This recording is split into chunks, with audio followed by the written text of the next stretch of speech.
Even without doing any activity, you can still manifest what you want if you organize these 4 dimensions in one direction and keep it unwavering in that direction for a certain period of time. Now he believes Shiva will do it for him and it will happen. So is Shiva going to come and build your house? No, I want you to understand, God will not lift his little finger for you. What has not happened till now on this planet can happen tomorrow. Human beings are capable of making it happen tomorrow.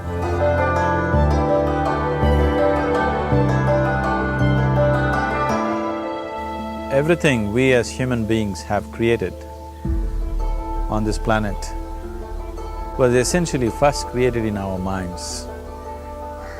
All that you see, which is human work on this planet, first found expression in the mind, then it got manifested in the outside world. The wonderful things that we have done on this planet and the horrible things that we have done on this planet, both have come from the human mind. So if we are concerned as to what we create in this world, it's extremely important that first of all we learn to create the right things in our mind, how we keep our minds. If we do not have the power to keep our minds the way we want it, what we create in the world is also going to be very accidental and haphazard. So learning to create our minds the way we want is the basis of creating the world the way we want. There is a wonderful story in the yogic lore. On a certain day, a man took a walk. He went for a long walk. Accidentally, unawares, he walked into paradise. Fortunate, isn't he? He just took a walk and he landed up in paradise. After this long walk, he felt little tired. So he thought, oh, I'm tired, I wish I could rest somewhere. He looked around, there was a nice tree, underneath which there was very cushiony grass. So it was inviting. He went and put his head down there and slept. After a few hours he woke up,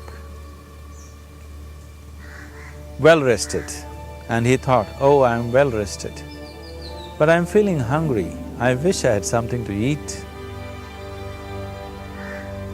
And he thought about all the nice things that he ever wanted to eat in his life. And instantly, all those things appeared in front of him. You need to understand, there the service is like that. Hungry people don't ask questions. Food came and he ate. Stomach became full.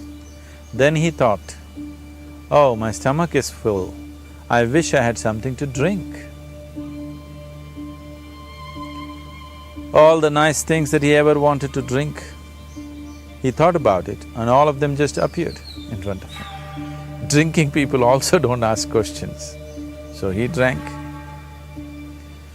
Now with a little bit of alcohol in him, you know Charles Darwin told you, all of you are monkeys, your tail fell away. Not me, Charles Darwin told you that you were all monkeys and your tail fell away and then you became human. Yes, definitely the tail fell away. But the monkey, in yoga, we always refer to an unestablished mind as markata, which means a monkey. Why we are referring to the mind as a monkey is, what are the qualities of a monkey? One thing about a monkey is, it's unnecessary movement. And another thing about the monkey is, if I say you're monkeying somebody, what does it mean? Imitation. Monkey and imitation have become synonymous. So these two essential qualities of a monkey are very much the qualities of an unestablished mind. Unnecessary movement, you don't have to learn it from the monkey, you can teach it to the monkey. And imitation is full-time job of the mind. So when these two qualities are on, a mind is referred to as a monkey. So this monkey became active within him. He just looked around, thought, what the hell is happening here? I asked for food, food came. I asked for drink, drink came. There must be ghosts around here. and ghosts came. Oh, the ghosts have come, they're going to surround me and torture me, he thought. Immediately the ghosts surrounded him and started torturing him. Then he started screaming in pain and said, oh, they're going to kill me, and he died. Just now he said he's a fortunate being. The problem is he was sitting under a kalpavriksha or a wishing tree. He asked for food, food came, he asked for drink, drink came, he asked for ghost, ghost came, he asked for torture, torture came, he asked for death, death happened. Now don't go looking for these kalpavrukshas in the forest. You can barely find a tree these days. A well-established mind, a mind which is in a state of samyukti, is referred to as a kalpavriksha. If you organize your mind to a certain level of organization, it in turn organizes the whole system. Your body, your emotion, your energies, everything gets organized in that direction. Once all these four dimensions of you, your physical body, your mind, your emotion and the fundamental life energies are organized in one direction, once you are like this, anything that you wish happens without even lifting a little finger actually. It would help to assist it with activity, but even without doing any activity, you can still manifest what you want if you organize these four dimensions in one direction and keep it unwavering in that direction for a certain period of time. Right now the problem with your mind is, every moment it is changing its direction. It is like you want to travel somewhere and every 2 steps if you keep changing your direction, the question of you reaching the destination is very remote unless it happens by chance. So, organizing our minds and in turn organizing the whole system and these four basic dimensions of who you are right now in one direction, if you do this, you are a kalpavruksha yourself. Anything that you wish will happen. But right now, if you look at your lives, everything that you have wished for till now, if it happens, you have finished. Everything and everybody that you have desired for, if all of that lands up in your house today, could you live with that? Once we're empowered like this, it's very important that our physical action, emotional action, mental action and energy actions are controlled and properly directed. If it is not so, we become destructive, self-destructive. Right now, that is our problem. The technology, which is supposed to make our life beautiful and easy, has become the source of all the problem that we are destroying the very basis of our life, which is the planet. So what should have been a boon, we are making a curse out of it. What has brought incredible levels of comfort and convenience to us in the last 100 years or so has also become a threat to our life simply because we are not conscious action, we are in a compulsive state of action. So organizing our minds fundamentally means moving from a compulsive state of activity to a conscious state of activity. You might have heard of people for whom they asked for something and beyond all expectations it came true for them. Generally this happens to people who are in faith. Now, let's say you want to build a house. If you start thinking, oh, I want to build a house, to build a house I need 50 lakhs, but I have only 50 rupees in my pocket, not possible, not possible, not possible.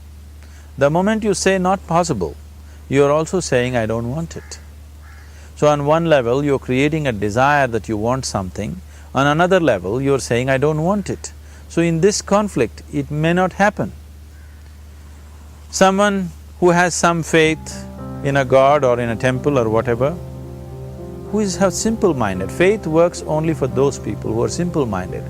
Thinking people, people who are too much thinking, for them it never works. A childlike person who has a simple faith in his god or his temple or whatever, he goes to the temple and says, Shiva, I want a house. I don't know how, you must make it for me. Now in his mind there are no negative thoughts. Will it happen? Will it not happen? Is it possible? Is it not possible? These things are completely removed by this simple act of faith. Now he believes Shiva will do it for him and it will happen. So is Shiva going to come and build your house? No, I want you to understand, God will not lift his little finger for you. What you refer to as God is the source of creation. As a creator, he has done a phenomenal job, there's no question about it. Could you think of a better creation than this? Is it in anybody's imagination to think anything better than what is there right now? So as a creator, he has done his job wonderfully well. But if you want life to happen the way you want it, because right now, the very crux of your happiness and your well-being is this: if at all if you're unhappy, the only and only reason why you're unhappy is life is not happening the way you think it should happen. That's all it is. So if life is not happening the way you think it should happen, you're unhappy. If life happens the way you think it should happen, you are happy. It's as simple as that. So if life has to happen the way you think it should happen, first of all, how you think, with how much focus you think, how much stability is there in your thought, and how much reverberance is there in the thought process will determine whether your thought will become a reality or is it just an empty thought. Or how you do not create any impediments for your thought by creating negative thought process. This possible is something possible or not possible, is destroying humanity. What is possible and not possible is not your business, it's nature's business. Your business is just to strive for what you want. Right now you're sitting here, if I ask you two simple questions, I want you to just look at this and answer this. Right now from where you're sitting, can you just fly off? You say no. Right now from where you're sitting, can you get up and walk? You'll say yes. What is the basis of this? Why you say no to flying and yes to walking? Because past experience of life, many times you've gotten up and walked, never did you fly off. Or in other words, you're using the past experience of life as a basis for deciding whether something is possible or not possible. Or in other words, you have decided that what has not happened till now cannot happen in your life in future. This is a disgrace to humanity and the human spirit. What has not happened till now on this planet can happen tomorrow. Human beings are capable of making it happen tomorrow. So what is possible and what is not possible is not your business. That is nature's business. Nature will decide that. You just see what is it that you really want and strive for that. And if your thought is created in a powerful way, without any negativity, without any negative thoughts bringing down the intensity of the thought process, the first and foremost thing is you must be clear what is it that you really want. If you do not know what you want, the question of creating it doesn't arise. If you look at what you really want, what every human being wants is, he wants to live joyfully, he wants to live peacefully. In terms of its relationships, he wants it to be loving and affectionate. Or in other words, all that any human being is seeking for is pleasantness within himself, pleasantness around him. This pleasantness, if it happens in our body, we call this health and pleasure. If it happens in our mind, we call this peace and joy. If it happens in our emotion, we call this love and compassion. If it happens in our energy, we call this blissfulness and ecstasy. This is all that a human being is looking for. Whether he is going to his office to work, he wants to make money, build a career, build a family, he sits in the bar, sits in the temple, he is still looking for the same thing. Pleasantness within, pleasantness around. If this is what we want to create, I think it's time we addressed it directly and commit ourselves to creating it. So you want to create yourself as a peaceful human being, joyful human being, loving human being, a pleasant human being on all levels. And do you also want a world like this? A peaceful world, a loving world, a joyful world? No, I want greenery, I want food. When we say a joyful world, that means everything that you want has happened. So this is all that you're looking for. So all that you need to do is commit yourself to creating it, to create a peaceful, joyful and loving world, both for yourself and everybody around you. Every day in the morning, if you start your day with this simple thought in your mind, that today, wherever I go, I will create a peaceful, loving and joyful world. If you fall down 100 times in the day, what does it matter? For a committed man, there is no such thing as failure. If you fall down 100 times, 100 lessons to be learnt. If you commit yourself like this to creating what you really care for, now your mind gets organized. Once your mind gets organized, the way you think is the way you feel, your emotion will get organized. Once your thought and emotion is organized, your energies will get organized in the same direction. Once your thought, emotion and energies are organized, your very body will get organized. Once all these four are organized in one direction, your ability to create and manifest what you want is phenomenal. You are the creator in many ways. That which is the source of creation is functioning within you every moment of your life. It is just that, have you kept access to that dimension or not? Organizing the four basic elements of your life will give you that access. There are tools and technologies to do this. The whole science of yoga, the whole technology that we refer to as yoga is just about this, transforming yourself from being just a piece of creation to become a creator.